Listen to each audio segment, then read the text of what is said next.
પોતાના સ્વરૂપનો અને પરમાત્માના સ્વરૂપનો વિચાર કેમ કરવો?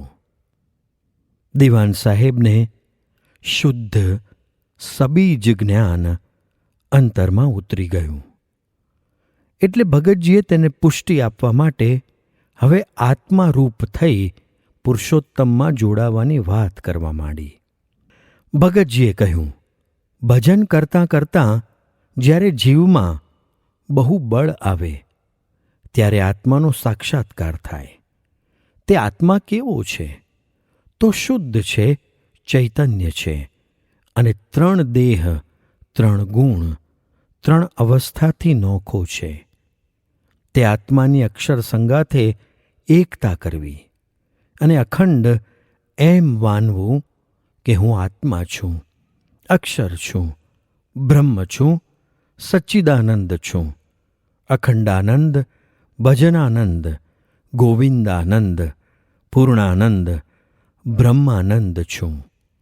એમ પોતાના સ્વરૂપનો નિરંતર વિચાર કરવો અને પ્રગટ ભગવાન મારા આત્માને વિશે અખંડ વિરાજે છે અને હું તો તેમનો દાસાનું દાસ છું. આવું ઉત્તમ જ્ઞાન મને મળ્યું તે સંતના પ્રતાપે મળ્યું છે. ને સંત પણ નિરંતર ભગવાનની ઉપાસના કરે છે. તે ભગવાન કેવા છે? તો અનંત કોટી મુક્તો તથા મૂળ અક્ષર પણ તે ભગવાનની ઉપાસના કરે છે અને અખંડ આજ્ઞામાં હાથ જોડીને ઊભા છે. વળી 4 વેદ જેના પારને પામતા નથી અને મોટા મોટા કવિ પણ જેના પારને પામતા નથી અને પરસ્પર વિચાર કર્યા કરે છે કે ભગવાન આવા છે, ભગવાન આવા છે, તો પણ તેના મહિમાના પારને નથી પામતા અને અંતે નેતિ નેતિ એમ કહે છે, પરંતુ કંઈ નિર્ધાર કરી શકતા નથી. એવા અપાર એ ભગવાન છે. એવી રીતે ભગવાનના સ્વરૂપનો મહિમા નિરંતર વિચારવો તો સાક્ષાત પ્રત્યક્ષ અનુભવ જ્ઞાન થાય.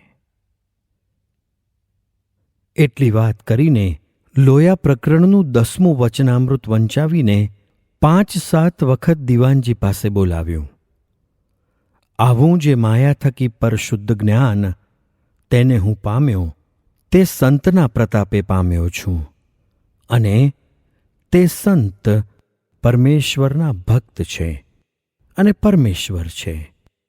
તે તો સર્વાત્મા એવા જે બ્રહ્મ તેના પણ આત્મા છે અને અક્ષરના પણ આત્મા છે અને અનંત કોટી જે મુક્ત તેના પણ આત્મા છે. એવા જે પરબ્રહ્મ પરમાત્મા નારાયણ તેનો હું બ્રહ્મરૂપ એવો દાસ છું. એમ બોલાવીને ગોખાવ્યું અને કહ્યું, આ વચનામૃત સિદ્ધ થાય એટલે જ્ઞાનનો અવધિ આવ્યો. આ ડોસો પણ મહારાજ સાથે તમને દેખાશે. પછી સારંગપુર પ્રકરણનું 10મું વચનામૃત વંચાવીને કહ્યું, આવી રીતે નિરંતર પોતે શરીર અને ભગવાન શરીરી છે એમ ધારવું. એવી જ્ઞાનની અપાર વાતો કરીને ધર્મ, જ્ઞાન, વૈરાગ્ય અને ભક્તિ તેમના અંતરમાં ઠસાવી શ્રીજી મહારાજનો સર્વોપરી નિશ્ચય કરાવ્યો અને પછી બહુ જ રાજી થઈ કોલ આપ્યો કે જાઓ, તમને શ્રીજી મહારાજ અંતકાળે તેડવા આવશે. ત્યારે દિવાન સાહેબે કહ્યું, મહારાજ, મેં તો શ્રીજી મહારાજને દીઠા જ નથી, તે હું શી રીતે ઓળખીશ? ત્યારે ભગતજી હસતા હસતા બોલ્યા, આ ડોસો તમારી સાથે બોલે છે તે સાથે આવશે એટલે ઓળખશો. એવી રીતે અપાર વાતો દિવાનજીને કરીને તેમને અપરંપાર સુખ આપ્યું. વાંસદાના રાજા ભગતજીના દર્શને. દિવાનજીએ વાંસદાના મહારાજા પ્રતાપસિંહજીને કહ્યું હતું કે અમારે ઘેર બ્રહ્મનિષ્ઠ સત્પુરુષ પધાર્યા છે. તે બહુ જ્ઞાની અને સમર્થ છે. એટલે રાજા સાહેબ બીજે દિવસે સંધ્યા આરતી સમયે આવ્યા. દિવાનજીએ ખાસ બેઠક કરી રાખી હતી. ગાદી તકિયા ઉપર મહારાજા બેઠા અને ભગતજી પણ તેમની સાથે બેઠા. પછી દિવાન સાહેબે ભગતજીને કહ્યું, થોડી વાતો કરો. એટલે ભગતજીએ રાજા સાહેબને સંબોધીને કહ્યું, રાજ્ય અધિકારી હોવા છતાં પણ આવી નમ્રતા, વિનય, ડાહપણ અને ન્યાય છે, અને કોઈ જાતનું વ્યસન નથી. માટે તમારા મોટા ભાગ્ય છે. હું તો અહીં આવી બહુ જ રાજી થયો છું, કેમ કે આ મહાપ્રસાદીનું અને શ્રીજી મહારાજ પધારેલ તે વૃંદાવન જેવું અતિ પવિત્ર ગામ છે. આ ગામની ધૂળ જે માથે ચડાવશે તેના પુણ્યનો પણ પાર નથી. આ ગામમાં આવી ઝાડની ઘટા, બગીચા, વાડી વગેરે જોઈ તપ કરવા માટે ઉત્તમ સ્થાન છે. એમ ઘણી જ પ્રશંસા કરી. રાજા સાહેબ પણ ઘણા જ રાજી થયા.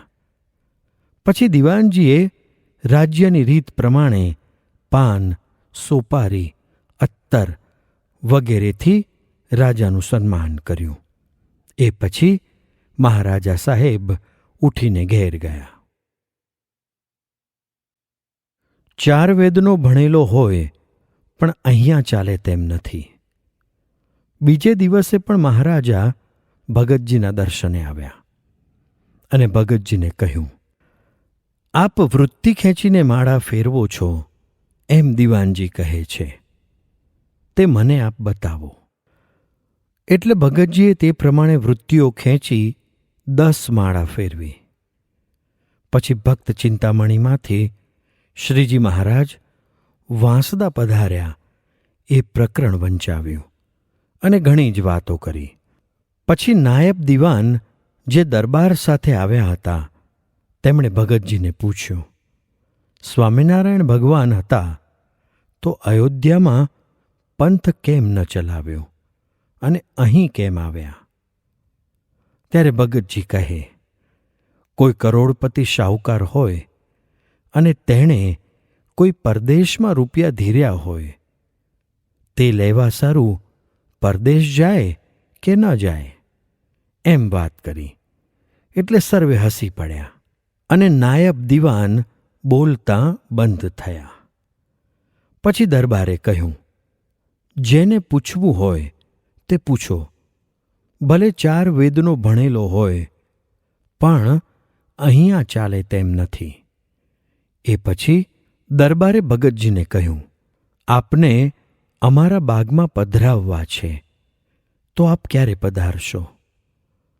ત્યારે ભગતજી બોલ્યા, હું તો માંદો છું, એટલે આ વૈદ્યને અખંડ પાસે રાખું છું.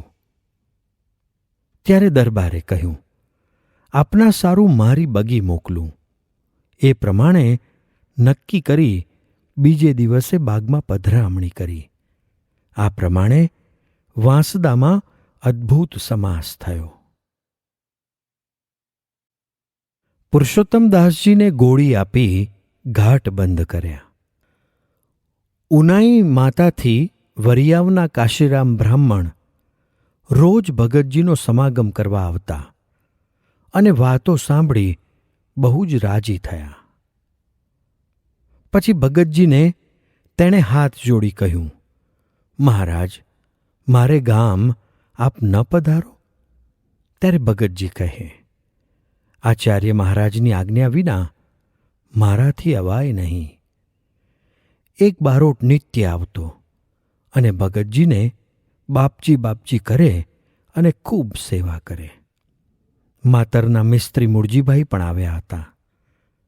તેને અને ગોવિંદભાઈ માસ્તરને ભગતજીએ 1 માસના ધારણા પારણાનો નિયમ આપ્યો અને તે પ્રમાણે પ્રાયશ્ચિત આપી શુદ્ધ કર્યા.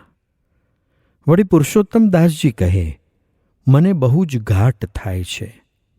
ત્યારે ભગતજીએ કહ્યું, ઠીક, હવે મટી જશે. તે દિવસથી જ તેમને મરડો થયો અને 20 વખત ઝાડે ફરવા જાય અને મેળેથી હેઠે ઉતરાય નહીં. એ પ્રમાણે થયું. એટલે ભગતજીએ વૈદ્યને કહ્યું, આને ગોળીઓ આપો. ત્યારે વૈદ્યે ગોળીઓ આપી. તેથી બીજે દિવસે ભગતજીની ઈચ્છાથી મટી ગયું અને 4 લાડુ ખવરાવ્યા. આ પ્રમાણે 4 દિવસનો મરડો મૂકીને ગોળી આપી ઘાટ બંધ કરાવી દીધા. અનંત વર્ષના તપથી પણ જે સંકલ્પો નિવૃત્ત ન થાય તે આવા અતિ મોટા પુરુષે આમ દ્રષ્ટિ માત્રે બીજાને નિમિત્ત બનાવી ટાળી નાખ્યા. આવા દિવાનજી જેવા 10 કરીશ. સ્વામી વિજ્ઞાનદાસજી પણ નાના વિદ્યાર્થીઓને બોલાવી વાતો કરે અને ભગતજી પાસે લઈ જઈ વર્તમાન ધરાવે. આમ વાંસતામાં 1 માસ પર્યંત બ્રહ્મજ્ઞાનનો યજ્ઞ કર્યો.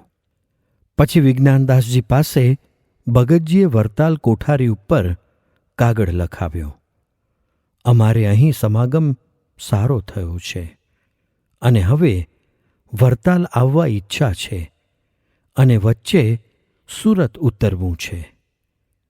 તે કાગળનો જવાબ આવ્યો, 12 અમાસને દિવસે વરતાલ આવશો અને સુરત ઉતરશો નહીં. આ કાગળ મળ્યો એટલે ભગતજીએ નીકળવા વિચાર કર્યો અને દિવાનજીને વાત કરી. ત્યારે દિવાનજીને કહ્યું, 1 માસ હજુ વધારે રહો. આમ એકદમ જવાય નહીં. એમ ઘણી તાણ કરી અને દિલગીર થઈ ગયા. તે જ દિવસે વરતાલથી કોઠારીનો બીજો કાગળ આવ્યો અને તેમાં કંઈક ઉપાધિ જેવું લખ્યું હતું. એટલે ભગતજી બોલ્યા, આવા દિવાનજી જેવા 8-10 કરીશ. તે પછી સભામાં કોઈ બોલશે નહીં અને બધા દબાઈ જશે. ભગવાન તો સંત દ્વારે પ્રગટ છે, તે કોઠારીને ખબર નથી. ભગતજીની મહેલમાં પધરામણી. પછી વરતાલ જવાની તૈયારી કરી. એટલે મહારાજા પ્રતાપસિંહજીએ પોતાના મહેલમાં પધરામણી કરાવી. શ્રીજી મહારાજ જે જગ્યામાં બેઠા હતા તે પ્રસાદીની જગ્યામાં બેઠક કરી. પરંતુ ભગતજીએ આવીને તુરત જ પૂછ્યું, મહારાજ અહીં બેઠા હતા? ત્યારે દરબારે કહ્યું, હા, શ્રીજી મહારાજની આ પ્રસાદીની બેઠક છે અને અહીં મહારાજ રાત રહ્યા હતા.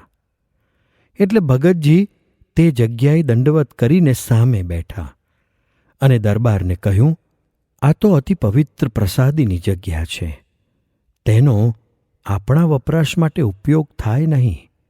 પછી મધુબન કે એ કીર્તન બોલાવ્યો. પછી દરબારે પૂજા કરી, રૂપિયા ભરી થાળ ધર્યો. ત્યારે ભગતજીએ તેમાંથી 1 રૂપિયો જ ફક્ત લીધો. પછી રાજાને સ્વામિનારાયણ સ્વામિનારાયણ નામની એક માળા ફેરવવાનો ભગતજીએ નિયમ આપ્યો અને પછી ઉઠીને દિવાનજીને ઘેર આવ્યા.